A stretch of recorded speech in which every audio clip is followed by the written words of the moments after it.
नमस्कार दोस्तों, next 9 live देख रहे हैं आप और मैं हूं आपके साथ प्रज्ञा सिंह। बहुत बहुत स्वागत है आपका हमारे आज के इस खास प्रोग्राम में।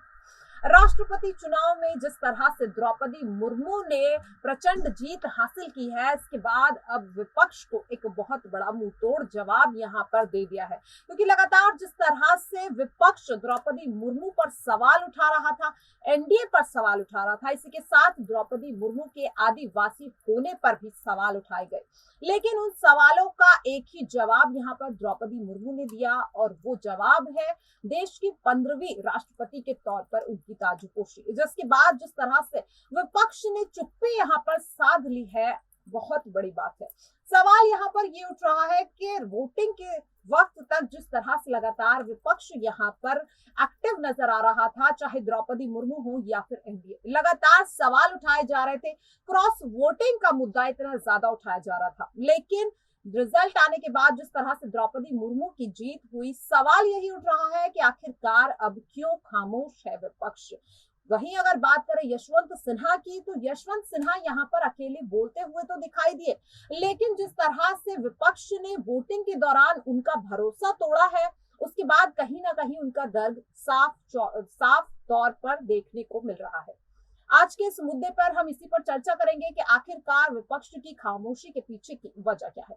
चर्चा के लिए मेरे साथ मौजूद है मेघा, आपका बहुत बहुत स्वागत है।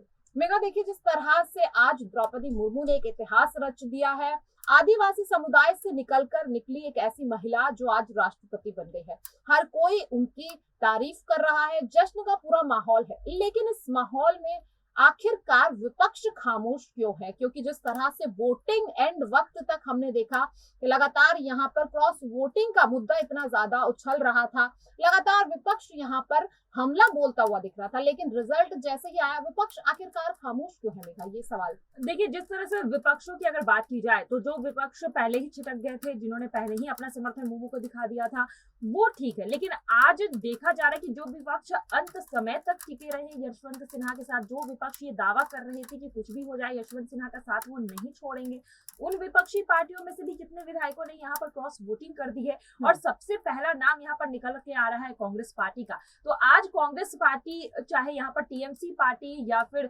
समाजवादी पार्टी, चुप इसलिए है क्योंकि उन्हें पता है कि उनकी रणनीति फेल हुई है। आज उन्हीं के विधायकों ने उन्हें दगा दिया है। आला कमान यहाँ पर सभी पार्टियों के पूरी तरह से कॉन्फिडेंट नजर आ रहे थे राष्ट्रपति चुनाव को लेकर। अगर कांग्रेस पार्टी की बात करें तो उनके नेता खुद ही सामने आके बोल रहे थे कि चाहे कुछ भी हो जाए, हमारे विधायक बिकाऊ नहीं है, चाहे कुछ भी हो जाए, हमारे विधायक जो है वो अपने पार्टी के प्रति पूरी तरह से श्रद्धा निभाते हैं, पूरी तरह से ईमानदार है। लेकिन जब क्रॉस वोटिंग हो चुकी है, यहाँ पर जब निकलकर सामने आ चुके हैं नतीजे, और उसके बाद जब आंकड़े निकलकर सामने आए हैं कि किन राज्यों से किन लोगों ने क्रॉस वोटिंग की है, उसके बाद जो है विपक्ष में सन्नाटा छा गया है। क्योंकि अब जो है साफ तौर पर यह दिख गया है कि विपक्ष कमजोर है और अपनी पार्टी को नहीं संभाल पा रही, और इसके बाद विपक्ष के पास अब बोलने के लिए कुछ बचा नहीं है। लेकिन देखिए, खामोशी तो फिर भी समझ में आती है, लेकिन अगर यहाँ पर बात करें, जितनी भी विपक्ष की मजबूत पार्टियां थी, चाहे कांग्रेस हो, टीएमसी हो या फिर सपा हो, देखिए क्रॉस वोटिंग जो की गई है, सबसे ज्यादा इन्हीं पार्टियों के विधायकों ने यहाँ पर की है। तो क्या इस बात की भनक आला कमानों को नहीं थी कि क्रॉस वोटिंग यहाँ पर होगी? लेकिन या फिर ये कहा जा सकता है कि पहले से सब कुछ प्लान था, बस ऊपरी रूप से विपक्ष होने का यहाँ पर ये बर्ताव करते हुए दिखाई दे रहे थे, लेकिन सबको पता था कि होना क्या है। क्योंकि देखिए, जिस तरीके से वोटिंग के दौरान ही बीजेपी ने यहाँ पर दावा कर दिया, गिनती चल रही थी, लेकिन उस बीच किस तरह से जेपी नड्डा ने मुर्मू की जीत पर यहाँ पर रोड शो का ऐलान कर दिया। क्या कुछ जीत के बाद कार्यक्रम है, उनका ऐलान यहाँ पर पहले ही हो गया।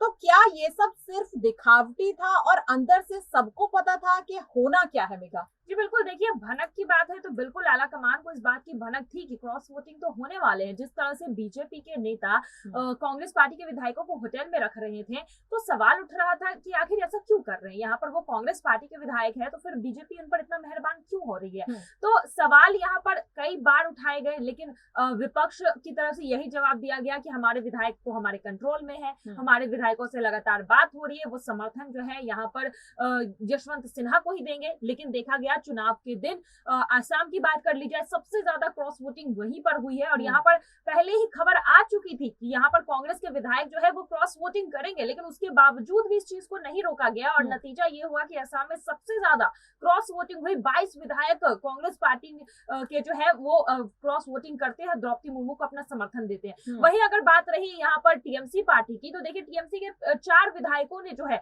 यहाँ पर अपना वोट ही इनवैलिड कर दिया, ना वो समर्थन में आते हैं सिन्हा के और ना यहाँ पर देखा जाता है कि द्रौपदी मुर्मू को। एक तरह से फायदा यहाँ पर मुर्मू का ही हुआ इस इनवैलिड वोट के बाद। और यहाँ पर इक्का दुक्का जो विधायक थे वो सपा पार्टी से भी निकल कर आए क्रॉस वोटिंग के लिए, टीएमसी पार्टी से भी निकल कर आए और एनसीपी पार्टी से भी निकल कर आए। तो ये जो पूरी संख्या आप देख लीजिए तो 107 तक पहुंच गई। आज द्रौपदी मुर्मू के पास ऑलरेडी विपक्ष की अगर बात की जाए तो कमजोर था। द्रौपदी मुर्मू के पास एनडीए का समर्थन पहले ही से था और विपक्षों का भी समर्थन उनके पास था, लेकिन जिस तरह से क्रॉस वोटिंग के बाद जो 170 विधायक द्रौपदी मुर्मू के समर्थन में आए हैं, इससे फासले जो है और बढ़ गए। यशवंत सिन्हा आज जो यहाँ पर देखा जा रहा है कि इतने हजार वोटों से जो पीछे रह गए हैं, उसकी सबसे बड़ी वजह क्रॉस वोटिंग है। अगर ये ना हुई होती तो शायद आज कड़ी टक्कर जो है, ये मुकाबला जो है वो कड़ा होता और यहाँ पर मुर्मू को जीतने में कम से कम मुश्किलों का सामना करना पड़ता है। लेकिन पूरी तरह से एक तरफा जीत जो है मुर्मू को मिल गई। इस वजह से ही बीजेपी भी जान रही थी कि क्रॉस वोटिंग हुई है, इसका मतलब जीत अब मुर्मू की होने वाली है और इस वजह से पहले से देखा गया कि जीत के जश्न की तैयारी, जीत का जश्न सुबह से ही मनाया गया था जब तक नतीजों का ऐलान नहीं हुआ था। बिल्कुल, कहीं ना कहीं पहले से सब कुछ प्री प्लान ही लग रहा है, क्योंकि ना तो विपक्ष की ओर से क्रॉस वोटिंग को लेकर कोई दावा किया गया है और ना ही यहाँ पर यशवंत सिन्हा भी अब कहीं ना कहीं खामोश नजर आ रहे हैं। देखिए, मेगा राष्ट्रपति चुनाव हो गए हैं, अब उप राष्ट्रपति चुनाव भी होने हैं, तो सवाल ये उठ रहा है कि जो करारी हार यहाँ पर विपक्ष को मिली है राष्ट्रपति चुनाव में, यहाँ पर उनके साथ टीएमसी, समाजवादी पार्टी, आम आदमी पार्टी जैसी मजबूत पार्टियां खड़ी थी, फिर भी यहाँ पर कितना बड़ा फासला वोटों में हमने देखा। तो सवाल ये उठ रहा है कि इस करारी हार के बाद क्या अब उपराष्ट्रपति चुनाव में विपक्ष इस मजबूती के साथ खड़ा हुआ होगा या फिर और भी कई बड़ी पार्टियां यहाँ पर विपक्ष का दामन छोड़ सकती हैं? देखिए, इस बार उपराष्ट्रपति चुनाव की बात की जाए तो कांग्रेस पार्टी ने कमान संभाली है, लेकिन कांग्रेस पार्टी अपने ही विधायकों और एमपी को नहीं संभाल पा रहे। तो ऐसे में देखा जा रहा है कि ममता बनर्जी ने तो पहले ही किनारा कर लिया है और यहाँ पर समर्थन शिवसेना जरूर दे रही है, लेकिन आगे चलकर कितनी पार्टियों का यहाँ पर जो है समर्थन मिलेगा ये थोड़ा मुश्किल है, क्योंकि अभी तक जो विपक्षी पार्टियां राष्ट्रपति चुनाव में यहाँ पर समर्थन दे रही थी मुर्मू का, उनकी तरफ से कोई ऐलान नहीं हुआ है। हम मायावती की बात कर ले, उनकी तरफ से कोई ऐलान यहाँ पर नहीं किया गया। तो कई सारी विपक्षी पार्टियां हैं जो अभी भी अपना समर्थन किस पाले में देंगी, इस पर थोड़ा सा अभी निर्णय नहीं आया। तो लेकिन यहाँ पर कोशिश यही की जा रही कि विपक्षों को जोड़ा जाए, विपक्षों को फिर से एक साथ लिया जाए, लेकिन पहले से यहाँ पर उपराष्ट्रपति चुनाव में बीजेपी मजबूती से दिखाई दे रही है। जो क्रॉस वोटिंग अब देखने को मिली है, क्या वो क्रॉस वोटिंग इस चीज को रोका जा सकेगा? क्योंकि देखिए, यहाँ पर कहीं ना कहीं साफ तौर पर देखा गया कि जिस तरह से क्रॉस वोटिंग यहाँ पर विपक्ष के खिलाफ हुई है और साथ ही उन्हीं के विधायकों ने की है,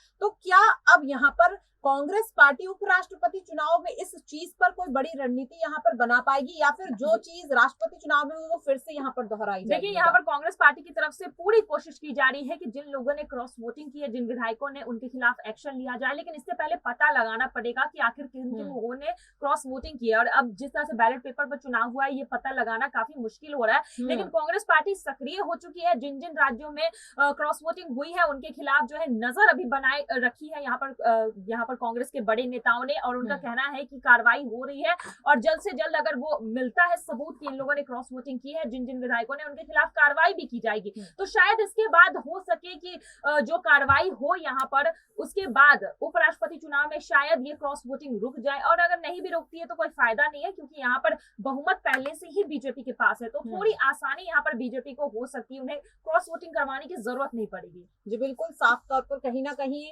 राष्ट्रपति चुनाव में जो कुछ भी हुआ है, क्रॉस वोटिंग या फिर जिस तरह से विधायकों ने धोखा दिया है यहाँ पर विपक्ष को और यशवंत सिन्हा को, सवाल यही उठ रहा है कि अब उपराष्ट्रपति चुनाव के लिए भी चुनावी बिगुल यहाँ पर बच चुका है, तैयारियां पूरी चल रही हैं, लेकिन क्या यहाँ पर कांग्रेस पार्टी विपक्ष पार्टियों को जोड़ने में यहाँ पर कितनी ज्यादा सक्षम हो पाएगी? और जिस तरह से उन्हीं के विधायकों ने यहाँ पर क्रॉस वोटिंग कर जो झटका बढ़ा दिया है विपक्ष को, क्या इस पर कुछ बड़ी रणनीति यहाँ पर कांग्रेस बनाती है या नहीं, सवाल यही है। कमेंट बॉक्स में अपनी राय जरूर दीजिएगा। ऐसी ही तमाम अपडेट से जुड़े रहने के लिए देखते रहिए नेक्स्ट 9 लाइव। नमस्कार।